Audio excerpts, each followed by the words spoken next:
40 schoolchildren stand in a concrete classroom. The air is cold, the silence heavy. As every week begins, the teacher moves from one child to the next, searching pockets. This time, he stops at a little girl. In her pocket, he finds 5 kernels of grain. He doesn't hesitate. He orders her to kneel on the rough concrete, a wooden stick in his hand. Then he strikes her. Once, twice, again, again. The beating doesn't stop. The children watch in silence, trained not to react, not to feel. When it's over, the girl collapses. That night, she dies. This is not an ordinary school. This is Camp 14, is one of North Korea's most secret and deadly prison camps.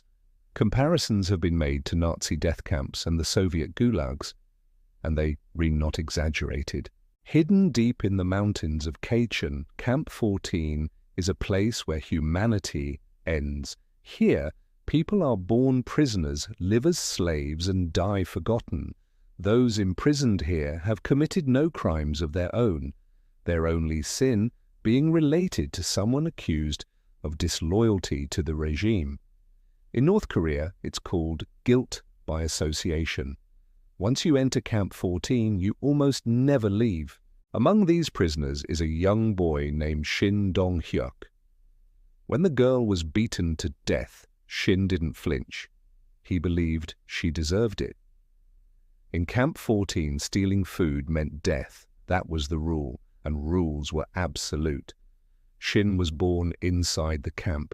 He had never seen a city, never seen freedom. His parents were not a couple in love. They were assigned to each other by the guards as a reward for obedience. Love between prisoners was forbidden. If a woman became pregnant without permission, both she and the baby would be executed. The only way to have a child was through what the regime called promotion. Work hard, report on others, prove your loyalty, and you might be rewarded with a single night of sanctioned intimacy. This is how Shin came into the world. He grew up without knowing why his parents were imprisoned. He didn't ask, because in Camp 14, questions were dangerous. Children were taught that suspicion was survival. You didn't trust anyone, not your classmates, not your parents, not even yourself. Greg Scarlatoiu, a human rights investigator who's spent decades studying North Korea's prison camps, describes it this way. You don't have to be an enemy of the regime. If you're suspected of being one, of thinking the wrong thoughts or knowing the wrong person, they'll take you away. You just disappear. That's the logic of Camp 14. Suspicion is truth, obedience is life, and the smallest mistake can mean death. Shin and his mother lived in a small house, if you could call it that. A concrete room shared with 3 other families. They slept on the floor. There was no running water, no furniture, and only a single light bulb that worked for 2 hours a day. Meals were little more than cornmeal, barely enough to survive. The camp itself stretched across 150 square kilometers, almost 3 times the size of Manhattan. It was surrounded by electrified fences, guard towers, patrol roads, and deep rivers that acted as natural barriers. Inside were clusters of villages and work units, farms, coal mines, and factories that kept the prison running.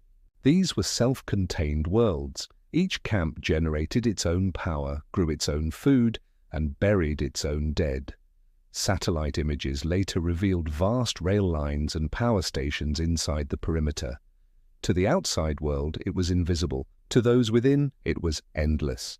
At school, Shin's teacher was a guard in uniform, armed, strict, and brutal.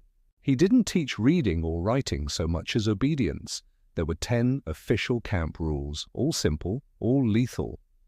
Rule 1, anyone who fails to report an escape will be shot. Rule 3, anyone who steals or conceals food will be shot. Rule 5, anyone who hides a fugitive's possessions will be shot. Shin memorized them all. Everyone did, because forgetting one could get you killed.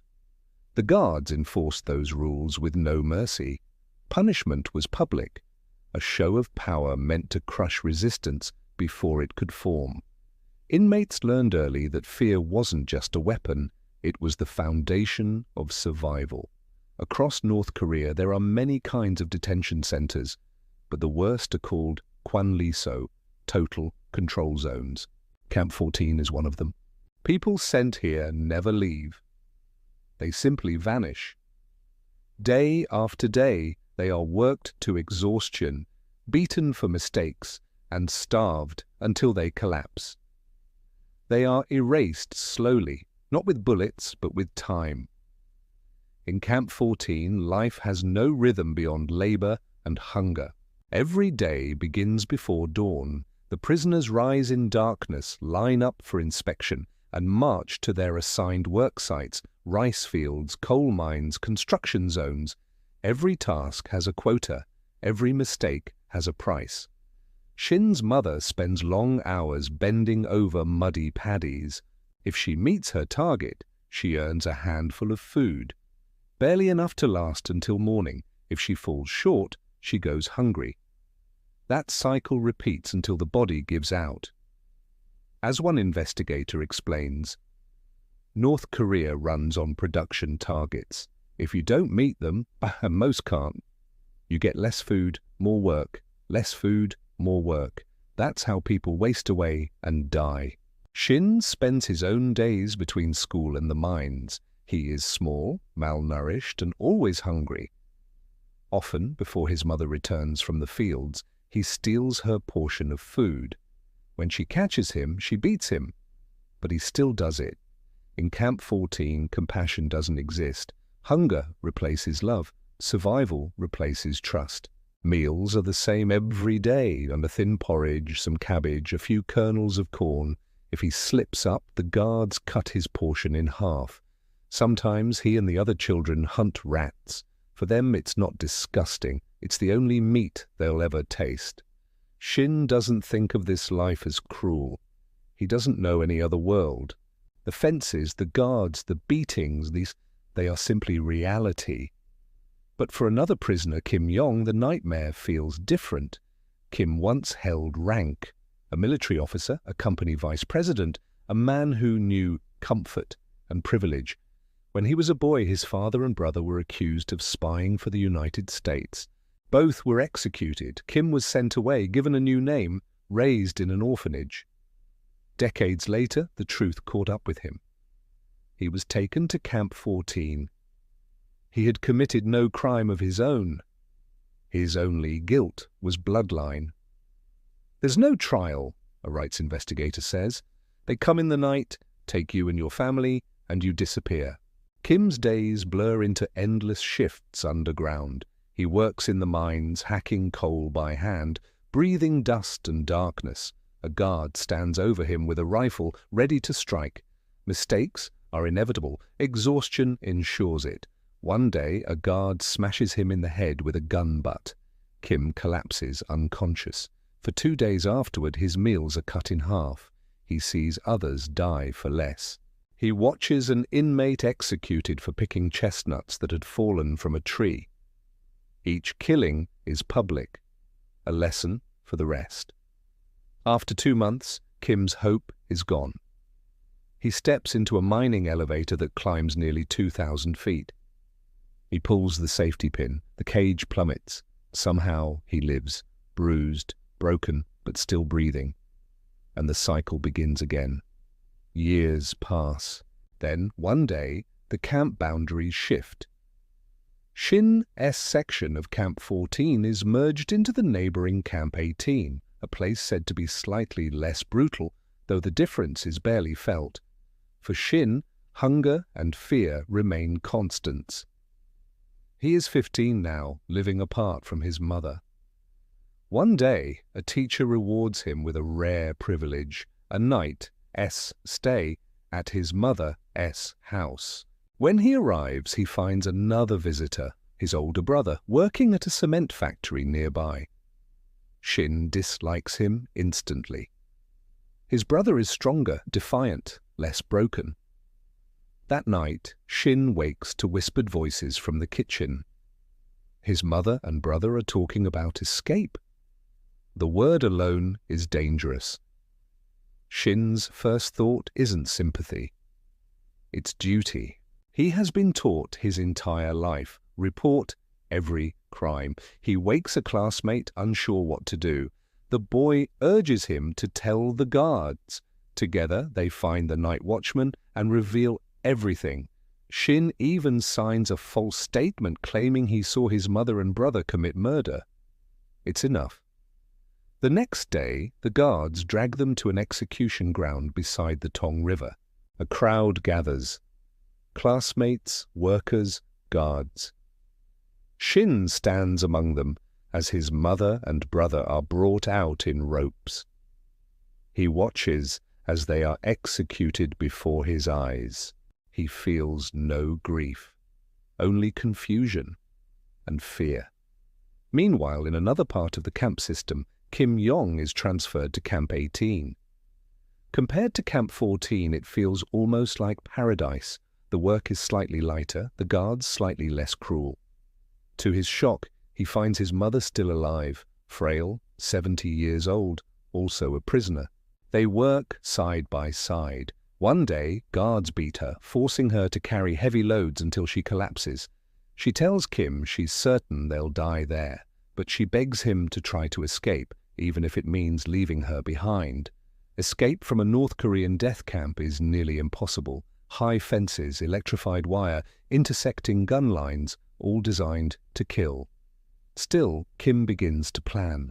He watches the guards, studies patrol routes, looks for weaknesses.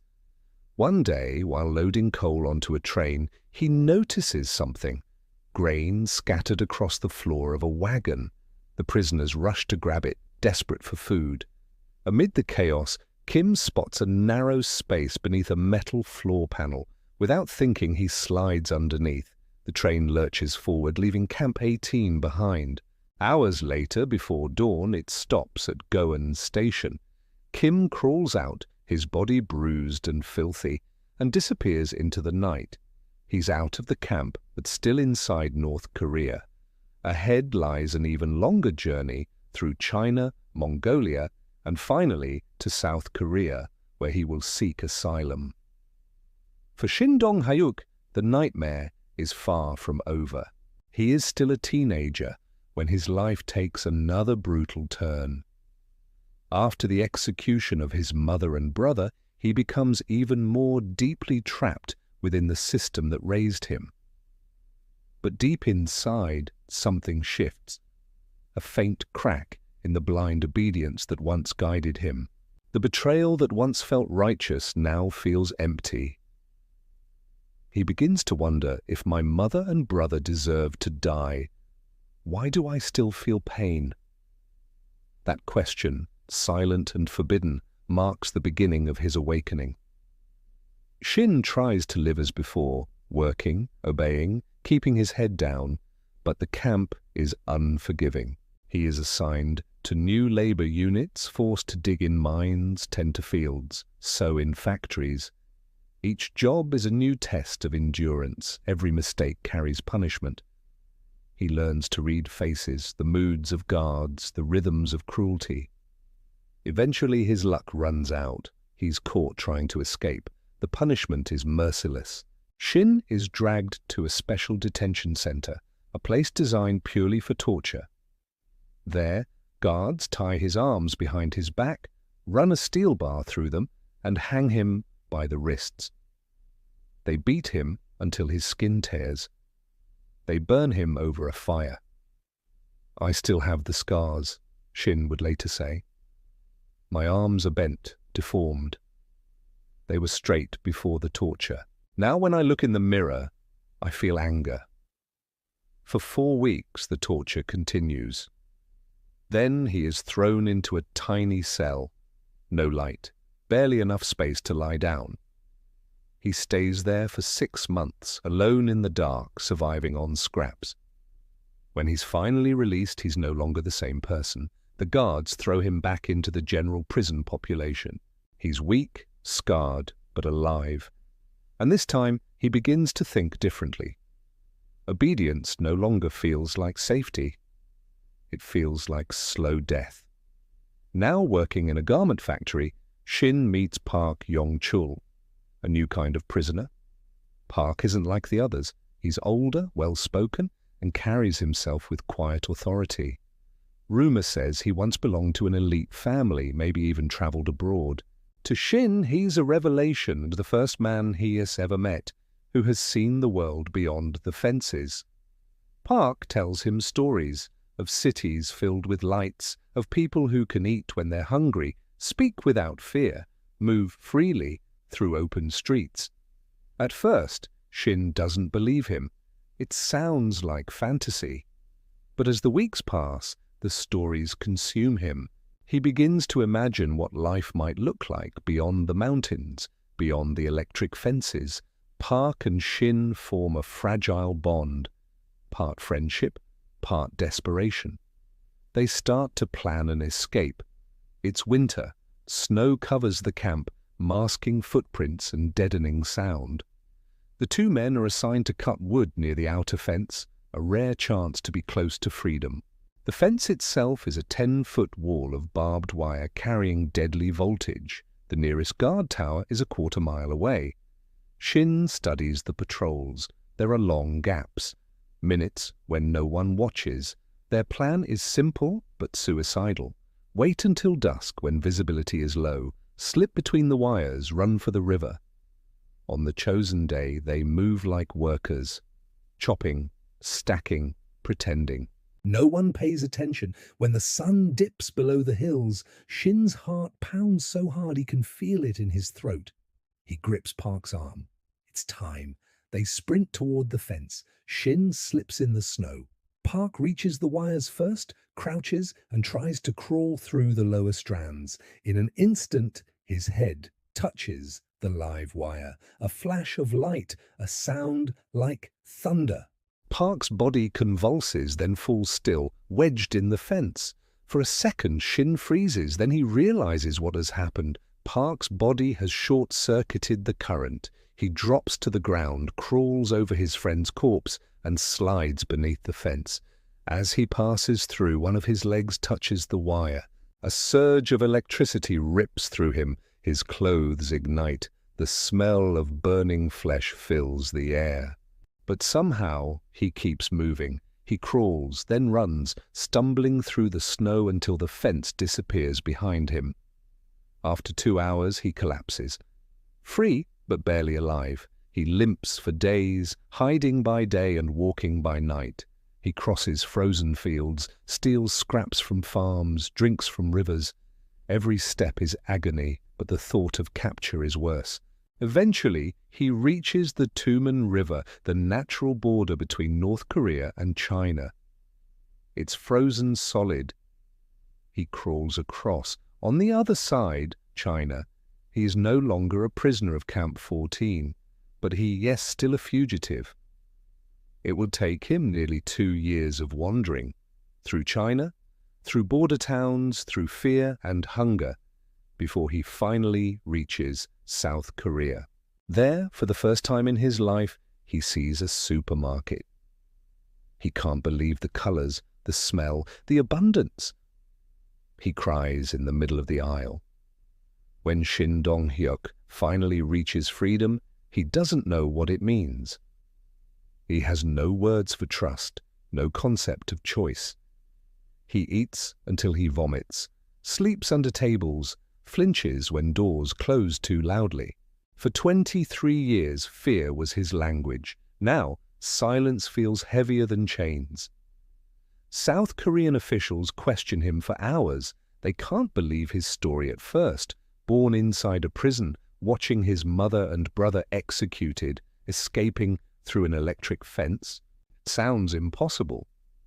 But the scars on his back, the burn marks on his legs, and the haunted precision of his memories leave little doubt. He becomes the first known person born in a North Korean total control camp to escape. For the first time, the world hears what it means to be born to be killed. Journalists and investigators begin tracing satellite images of North Korea's mountains. They find proof. Long perimeters of electrified wire, guard towers, factories and mine shafts. The camps are real. Camp 14 alone covers more than 150 square kilometers, vast enough to swallow tens of thousands of people. Inside those fences, life continues as it always has. Children still line up for roll call before dawn. Guards still patrol with rifles. Families still vanish without explanation. The regime denies everything, calling defectors human trash. But the images don't lie, and neither do the survivors. Kim Yong, the former officer who also escaped, eventually makes it to South Korea too. He's frail, but alive. When he learns that his mother died inside the camp, he breaks down. He spends years speaking publicly, telling anyone who will listen that North Korea's camps are not relics of the past. They still operate, hidden but active. Shin and Kim meet once, years later. Two men from the same world, both haunted by it. Neither can sleep easily, both are burdened by guilt, and guilt for surviving, guilt for leaving others behind. In 2014, the United Nations Commission of Inquiry on Human Rights in North Korea releases a 400-page report. It confirms what survivors like Shin and Kim have said for years: mass executions, torture, forced labor, deliberate starvation, rape, and murder. The report calls the camps crimes against humanity. Satellite evidence now shows at least 5 major total control zones. Camp 14, Shin's birthplace, still exists. Its borders are clear, its watchtowers are still visible from space. When asked what freedom means, Shin hesitates. He doesn't speak of democracy or comfort. He says only this: freedom is just waking up and not being hungry. He still carries the habits of the camp, counting food, scanning for exits, sleeping lightly. The outside world feels overwhelming. He once said that even happiness hurts because it reminds him of everything he never knew existed. But he keeps speaking. At universities, parliaments, and human rights conferences, he shows the world his scars. He tells the story of the girl beaten to death for 5 grains of corn, of his mother and brother executed, of the man who died on the fence so that he could live. He knows that each word is a warning, that silence would make him complicit. Today, the fences of Camp 14 still stand. Inside them, children are still being born into slavery, just as Shin once was. Their world remains sealed by barbed wire and fear. They may never know his name, or that he escaped, or that someone out there remembers them. But because he told his story, the world can no longer claim it didn't know.